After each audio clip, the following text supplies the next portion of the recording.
Hey everybody, it's the Burger Dude, and today I want to show you how I make a stuffing waffle with gravy and cranberry sauce, but we're going to do it totally vegan, and as always, it's going to be totally delicious.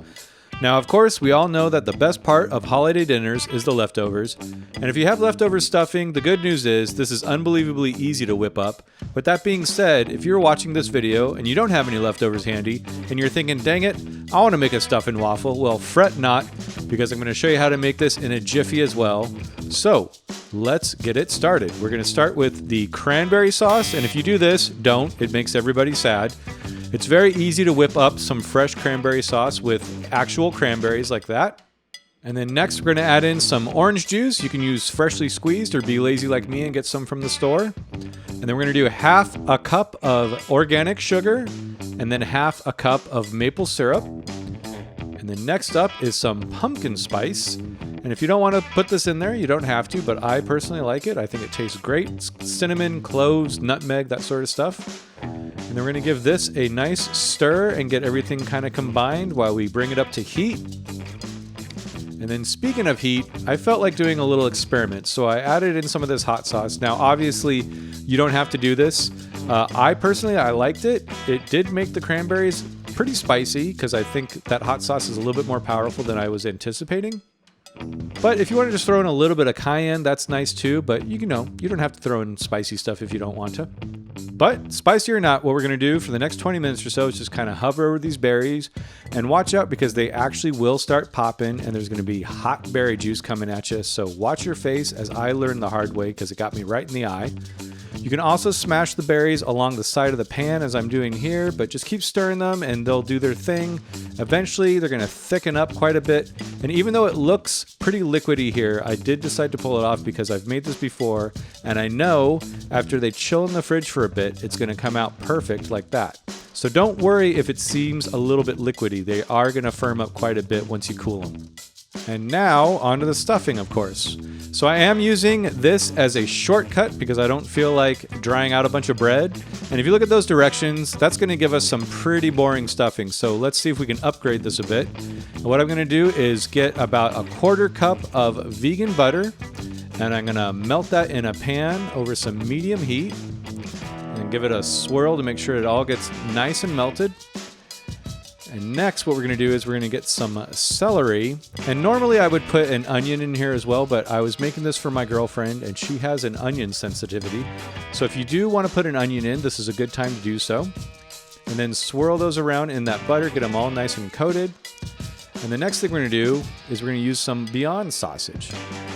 And I was crumbling this with my fingers and this just seemed very inefficient. So I got my trusty potato masher and I mashed it up. And this is the best way to crumble sausage or tempeh or any sort of crumbly sort of meat that you want to get in there. And once you got all your sausage in there, stir it around. And then this is very important. The next thing you want to do is you just want to leave it alone. Let it brown. It's very tempting, I know. I do it myself. You want to constantly be stirring it, but just let it hang out for a bit in that pan to get brown. I would say for a good at least 3 minutes or so, 4 or 5 minutes is even better. And next we're going to add in some garlic and some chives because why not? Garlic is great in everything. Give that a stir. And then we're just going to continue to cook this down for about another 4 or 5 minutes or so. Just want to make sure that you get that sausage nice and browned. And then next we're going to add in some of this turkey rub that I found. And you can find stuff like this, I'm sure, around this time of year. It's got a lot of sage and rosemary and thyme, that sort of stuff in there. Give that a good stir and then let it chill for a bit more. And after a few more minutes, it should be pretty good. Give it a stir and then go ahead and, taste it even though you know it's going to be amazing. And once it tastes good, remove it from the heat.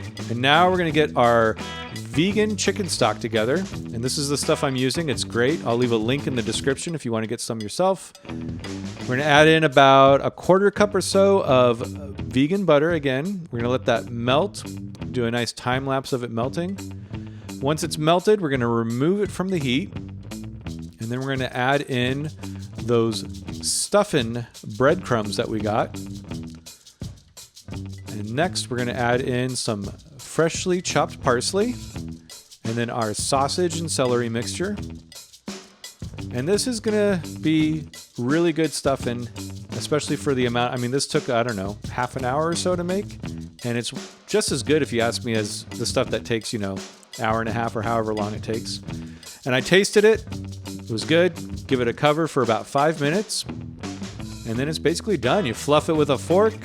And then you're going to go ahead and give it a taste. And as you see here, I'm going to taste it about 5 or 6 times, ostensibly just to make sure that, the seasoning was just right.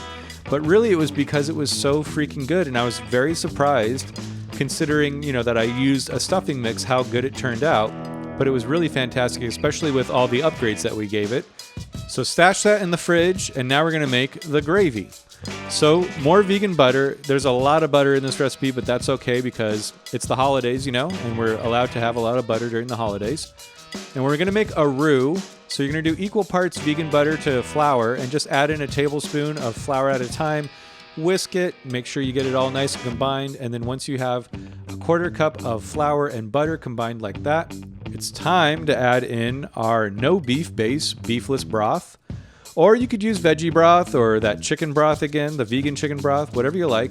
Either way, what we're going to do is just add in a little bit at a time and whisk it in and make sure that we get everything thoroughly combined. So eventually we end up with a nice, silky smooth gravy, just like that. And this is very thin at first, but we're going to reduce it down. And in the meantime, we're going to flavor it up with some more of this turkey rub that I love. And just go ahead and give that about, I don't know, half a tablespoon or so. Give it a whisk, and then we're going to taste it again. There's a lot of whisking and a lot of tasting when it comes to gravy. So yeah, tasting that, and I'm going to decide I want to add some of this mushroom seasoning, which you can find at most Asian grocery stores or online. The stuff I'm using is called Imperial Taste. I'll leave a link for it in the description if you want. And taste it again. Tasted pretty great. So at this point, we just want to reduce it down until it's to our desired consistency.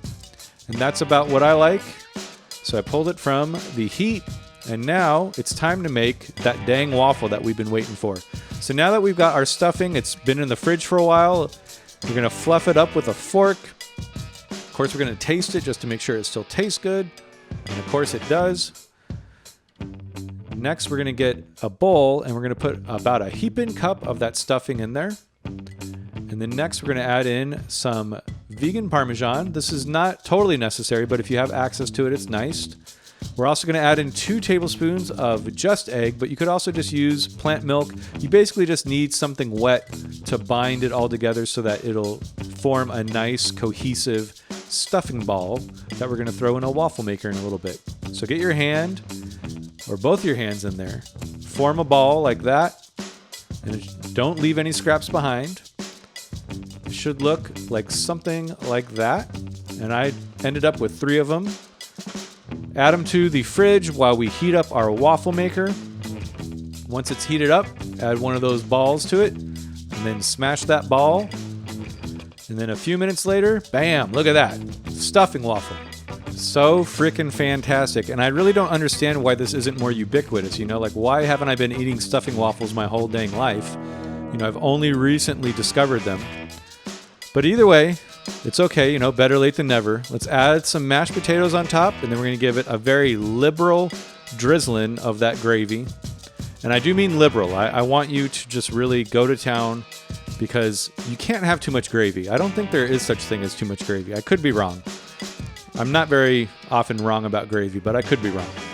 And then some chopped parsley, of course, and now it's just time to dig in. And let's just watch this for a bit. This is the best part, right?